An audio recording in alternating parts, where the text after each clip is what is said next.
Hey Ben, how's it going? It's going great, man. You're This live. is What's on your mind?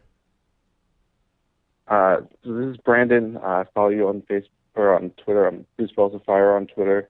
Oh yeah, what's happening, Uh, man? so this whole I remember thinking when I started following this whole Dakota Access Pipeline protests um, and the people that were trying to protect the water.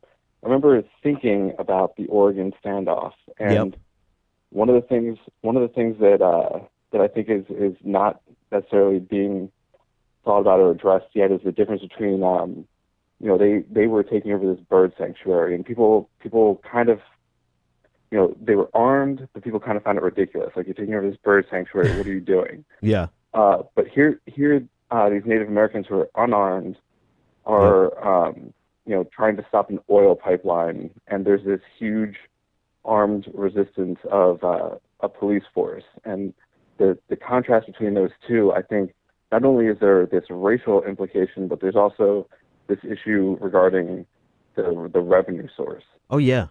Most certainly, man. Like, so the Bundy issue to me just is a clear statement of white male privilege, and particularly white male conservative privilege, like the privilege you have to point a gun at a federal officer because you are a an open carry protester. Like, that privilege isn't passed down to just anybody, right? But what's going on in North Dakota has so much to do with how our government is 100% complicit and co-conspirators with big banks and with big energy, and will be silent because they know there's nothing that they can really say about this. I mean, what are they going to say? What is President Obama going to say about this? What's Hillary Clinton going to say about this? They can't say anything about this because it would either expose what side they're really on, or it would put them on the wrong side of their donors.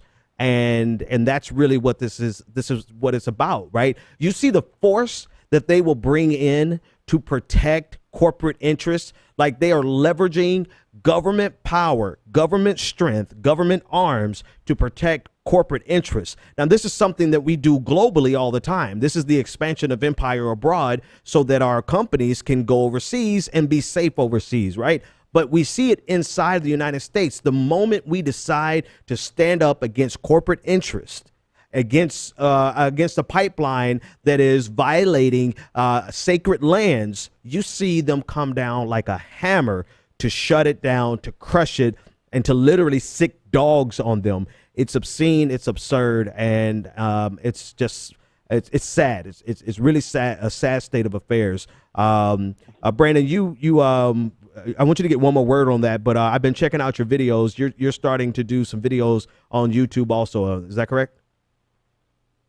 Yeah, they're extremely amateur right now, but in my spare time, I'm trying to get some videos together. Yeah, but I've heard a couple of them, man. You got some good stuff to say, so I appreciate you calling in and sharing some of that, and bringing the attention to that angle, because it's definitely something that we have to address, and I'm getting ready to address now. So thanks for the call, man.